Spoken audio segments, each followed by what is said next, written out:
મહારાષ્ટ્રની રાજનીતિમાં સંકટના વાદળો ઘેરાયા છે। પરિસ્થિતિ એવી આવી ગઈ છે કે ઉદ્ધવ ઠાકરે સરકારનું ગમે ત્યારે પતન થઈ શકે છે। હવે ક્યાસ એવા પણ લગાવાઈ રહ્યા છે કે ઉદ્ધવની જે શિવસેના છે એ આખી ખાલી થઈ જશે, કારણ કે વાવડ એવા મળી રહ્યા છે કે ધારાસભ્યો બાદ 18માંથી 14 સાંસદો બળવાખોર શિંદે જૂથના સંપર્કમાં છે। આ સમગ્ર પરિસ્થિતિ પાછળ ક્યાંક ને ક્યાંક પહેલેથી જ ભાજપની તોડજોડની રાજનીતિ હોવાનો આરોપ સંજય રાઉતની સાથે અન્ય તમામ પક્ષો પણ લગાવી રહ્યા છે।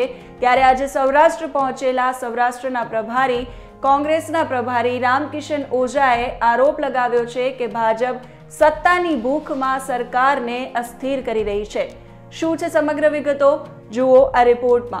નમસ્કાર, હું સેજલ સોનછત્રા, આપ જોઈ રહ્યા છો ગુજરાત તક। देखिए, मैं महाराष्ट्र से बिलोंग तो करता हूँ और वहाँ पर महामंत्री था प्रदेश कांग्रेस कमेटी में करीब 10 वर्षों तक। महाराष्ट्र में कांग्रेस और शिवसेना और राष्ट्रवादी की महाविकास आघाड़ी की सरकार वहाँ पर है, और जिस तरह से महाविकास आघाड़ी महाराष्ट्र में जनता के विकास के लिए, लोगों के लिए काम कर रही थी, वो एक चेहरा उद्धव जी महाराष्ट्र में उभर रहे थे। उनमें शिवसेना में आपस में फूट पड़ने के कारण थोड़ा सा संकट आया है, और उस संकट जो है शिवसेना का अंदरूनी मामला है। उनके ही विधायक जो है आपसी कुछ मनमुटाव की वजह से, या कुछ बाहरी शक्तियां जो इस देश में सब तरफ सभी पार्टियों को तोड़ने में लगी हुई है। केंद्र में हमारी जो सरकार है भाजपा नित नए तरीके अपनाकर कांग्रेस को और अन्य दलों को तोड़ने का काम करती है, जिसका उदाहरण आपने कई जगह देखा है। चाहे वो कर्नाटका हो, चाहे मध्य प्रदेश हो, चाहे अभी राजस्थान आपने देखा है बीच में, और महाराष्ट्र में भी वही प्रयोग वो करने जा रहे हैं। गोवा में भी उन्होंने वही प्रयोग किया है। तो ये लोकतंत्र के लिए खतरा है। एक चुनी हुई सरकार, एक चुने हुए उम्मीदवार विधायकों को जिस तरह से ले आके बंधक बना के रखना और सरकार को संकट में डालना, ये उचित नहीं है, और इस तरह का वहाँ चल रहा है। देखिए, गुजरात की अगर मैं बात कहूँ आपसे, तो 27 वर्षों से यहाँ सत्ता में नहीं है, और जिस तरह से भाजपा जिस तरह से यहाँ पर पूरे देश में जिस तरह से जोड़ तोड़ की राजनीति करती है, वो भी राजकोट में हो या गुजरात में ही हो रहा है। रही आप राजकोट की जो बात करें, देखिए इतने वर्षों से हमारे कांग्रेस के कार्यकर्ता, कांग्रेस के नेता पूरी ताकत के साथ सत्ता के विरोध में लड़ाई कर रहे हैं। कुछ न कुछ मनमुटाव, विरोधाभास होता है, लेकिन हमारे पार्टी के अंदरूनी मामला हम बैठ के सुलझा लेंगे। अभी तक तो ऐसा कोई ऊपरी सतह पे कोई बात आई नहीं है, लेकिन मुझे लगता है कि जो भी कुछ होगा, और अभी तक मुझे इसकी जानकारी नहीं है कि क्या आप जो बता रहे हैं मुझे भी पता चला है, लेकिन हमारे परिवार का मामला है। हम आपस में इसको किसी न किसी रूप से, मैं यहाँ 2 दिन अभी हूँ, हम इसका निवारण कर लेंगे। देखिए, आपने 2-3 चीज़ें पूछी है कि 2017 में जो परिस्थिति थी, पाटीदार हम सरकार के विरोध में थे और जिस तरह से सड़कों पर उतरे थे, उसका फ़ायदा कांग्रेस ने लिया, ये भी सत्य है।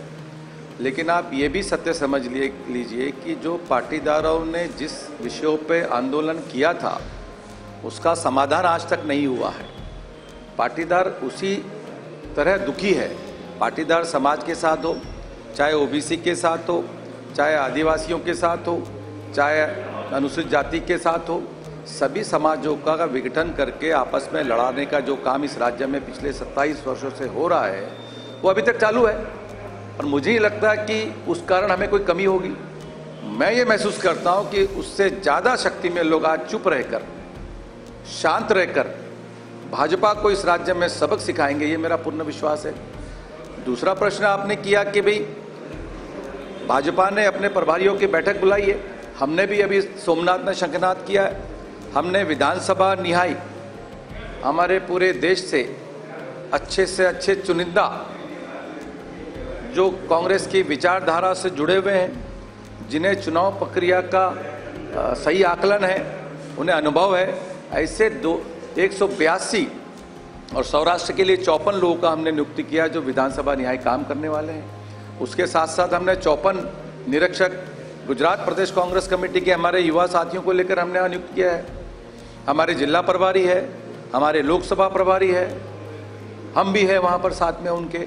तो हम भी पूरी ताकत के साथ जनता के बीच जाकर जनता को जगाने का, और जो उनके साथ अन्याय आज तक हो रहा है, जो मूलभूत सुविधा का उन्होंने दोहन किया है भाजपा ने, इस सरकार ने, कोई भी सुविधा जो भी पुरानी थी उसकी ध्वस्त कर दी गई। छोटे छोटे 2-4 मैं एग्जाम्पल आपको दे दूं कि एक भी डैम जल संग्रहण किसी भी, जब से 27 वर्षों हुए हैं, एक बड़ा जो सरदार सरोवर जो किया हुआ है कांग्रेस के समय से, उसके अलावा कोई भी आज तक हुआ नहीं है। जमीन मापन की बात हो, उसमें भी गड़बड़ करके रखी है। यहाँ आपके राजकोट जिले में, जयपुर के आसपास लोग लाल पानी पीते हैं, स्वास्थ्य की सुविधा नहीं है, लोगों को पीने को पानी मिलता नहीं है। कल ही मैं एक यहाँ पर मेरे ख्याल से कस्तूरबा गांव गया था, वहाँ पर से एक पीछे डैम से 100 यहाँ पर राजकोट को पानी दिया जाता है, और वो पानी का जो पूरा बिल है, पानी रास्ते में कहीं शॉर्ट हो गया, 100 ml पानी दिया गया, उसमें से कुछ प्रतिशत पानी मूवमेंट के अंदर कम हो गया, तो उसका जो बिल है वो बिल उस गांव को दे दिया गया, जाके वहाँ पर कोई पानी देता ही नहीं है। तो इस तरह का जो काम हो रहा है, जनता को, जो नीचे के लोगों को, नीचे के तबके के लोगों को जिस तरह उनके साथ अन्याय हो रहा है, जो उनको एक सत्ता सरकार होने के नाते एक सामान्य सुविधा देनी चाहिए, वो इस राज्य में कभी दी नहीं जा रही है।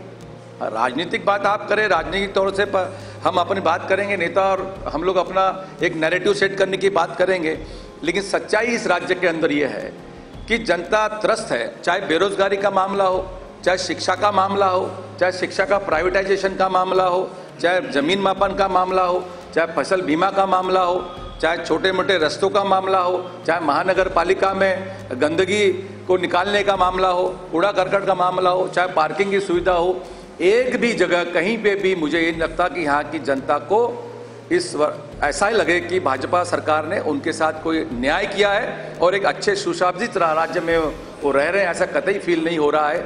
और जो कि सच्चाई है, ठीक है, पत्रकार लोग पूछते हैं नैरेटिव की बात, कौन आ रहा है, कौन जा रहा है, तो इन लोगों को भी जो ताकत दी है जनता ने दी है, जो जाएगा उसको भी सबक जनता सिखाएगी, जो आएगा उसको भी जनता पुरस्कृत करेगी, ये तो जनता के हाथ में है। रहा लोगों का जाना आना, जो आप बात कर रहे हैं, मतभेद होता है, बड़ा परिवार है, जाना आना चलता रहेगा। और इस देश को आज़ादी के बाद इस देश की बुनियादी स्थिति जो अगर किसी ने की है तो कांग्रेस के नेताओं ने, चाहे सरदार वल्लभ भाई पटेल हो, चाहे पंडित जवाहरलाल नेहरू जी हो, चाहे इंदिरा जी हो, चाहे लाल बहादुर शास्त्री हो। लाल बहादुर शास्त्री ने जय जवान जय किसान का नारा दिया था, और जो शिक्षा की बुनियादी सेवाएं हैं जो उस समय की जरूरत थी, उसको अगर किसी ने खड़ा किया तो कांग्रेस ने खड़ा किया है।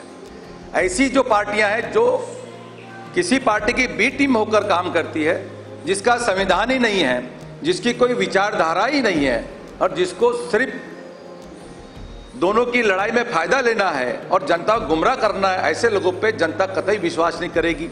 क्योंकि जिस तरह से कांग्रेस हो, एक विचारधारा के साथ 100 वर्षों से ऊपर 130-35 साल के आसपास की पार्टी हो चुकी है, उसकी विचारधारा जो कंटिन्यूस में एक ही बात पे काम करती है कि लोगों के अखर की पंक्ति के व्यक्ति का विकास, शिक्षा में अच्छा बुनियादी काम, लोगों को नौकरी।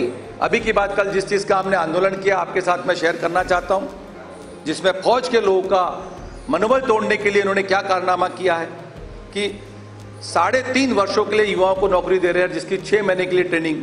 कई बार सेना अध्यक्ष बोल चुके कि हमारे पास, और खुद सरकार बोलती है कि हमारे पास तरह तरह की मशीनरी और तरह तरह के विमान, तरह तरह की हमारी लड़ाई करने के लिए हमारे तकनीकी साधन है, और एक व्यक्ति 18 साल की उम्र में जिसको 6 महीने के लिए आप ट्रेनिंग देंगे, और ट्रेनिंग देने के बाद 3.5 वर्षों के लिए उसको नौकरी देंगे, और 3.5 वर्षों की नौकरी के बाद उसको रिटायर कर देंगे।